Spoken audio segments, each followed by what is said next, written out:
Good afternoon, students. Today we are going to start our new chapter, a new topic. New, it's not actually new. As I have already said, I am going to start tense today, which you have already done in your previous classes. There will be a revision of the chapter. Let's start it then.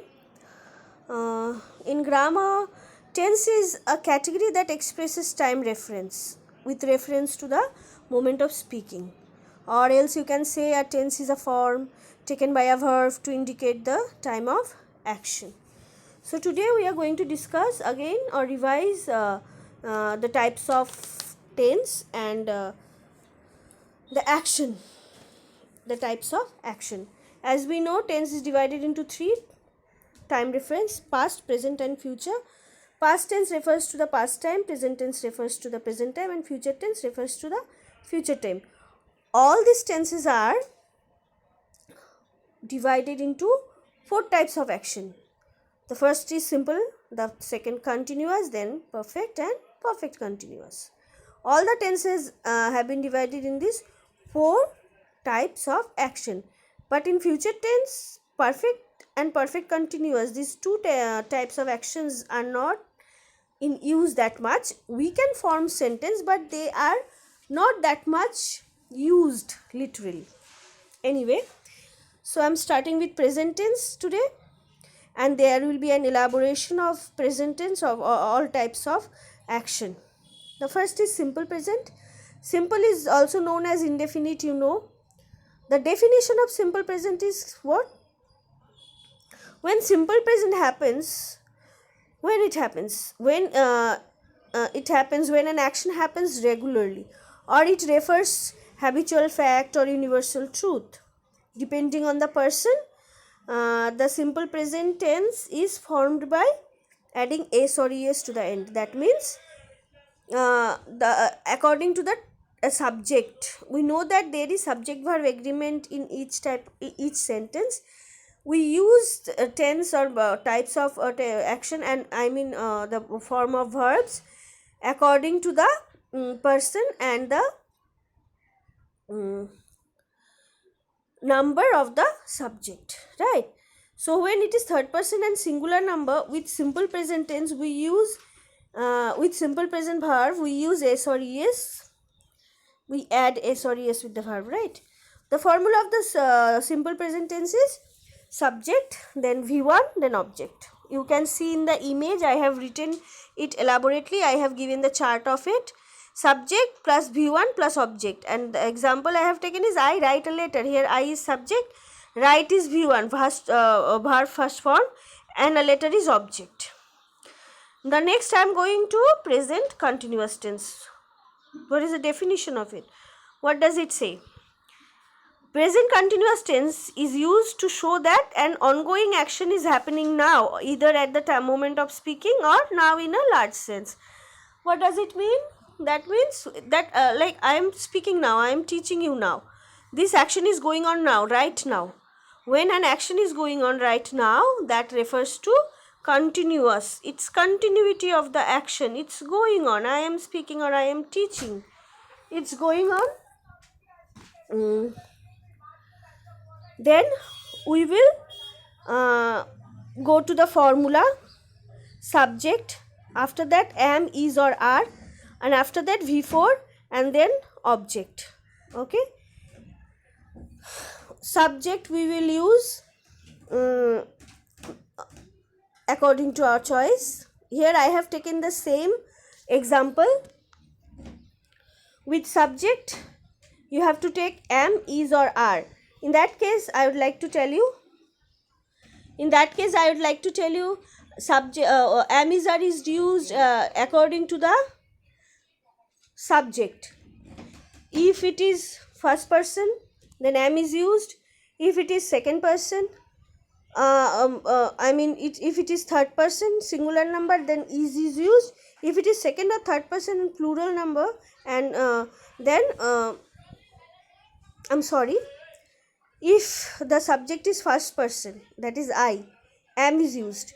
If the subject is third person singular number, is used. If the subject is second person singular number, then are is used. If the subject is second or third person plural number, even if its first person plural number are is used. And then V4, verb fourth form is used.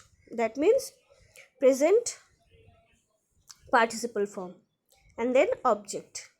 Example, I am writing a letter. Here I first person, that's why I have taken am. I am. Am is auxiliary verb. Writing V4, a letter, object.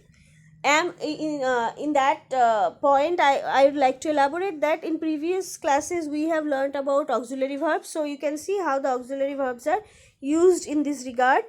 How the auxiliary verbs are used. If you remember, it's be verb. Be verb means am, is, are. In past was, were. Have verb, have, has. In past had. All these auxiliary verbs are assisting the main verbs here to give the complete sense of the sentence. Right?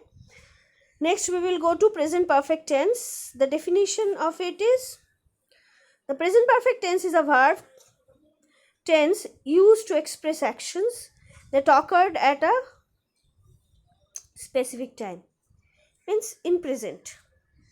It is also used to express action that started in the past but continue to the present. Continue to the present in sense, it's still the essence of the action, or the or the sense of the action is still hovering. It's still remaining. These sort of actions are called present perfect. Means an action which has been started and just now finished, just now or just few time before finished, that sort of actions are called present perfect tense. The formula of it is subject plus have or has. Have verb is used, then V3 means present participle form, and then object. Example,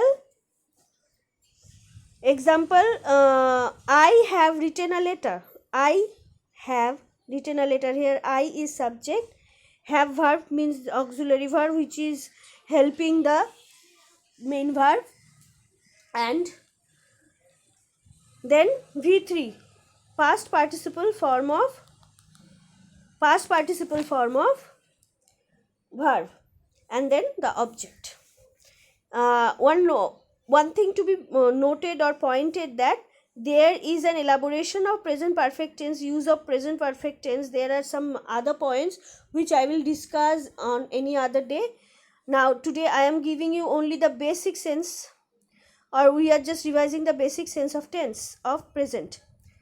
The next is present perfect continuous. The definition of it is, it is used to show that an action started in the past and has continued up to the present time.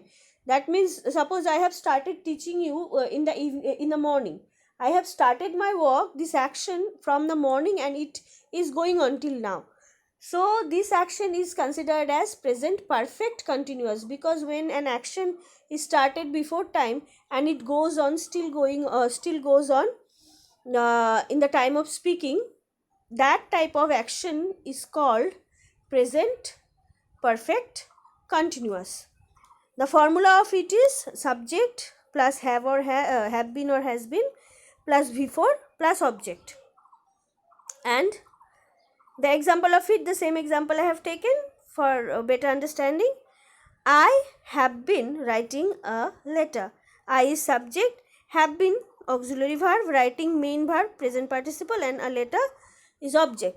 So this is for the definition, formula, and example of all 4 types of action of present tense. And I think this will be quite helpful for your study. Please read it properly and try to make sentences on it. If you can keep these formulas intact in your mind, if you can just grasp it in proper way, I don't think there will be any problem understanding anything in English language, and as well as there will be no problem in forming sentences if you understand tense properly. Till then, read it and learn it and do practice. Have a very good day.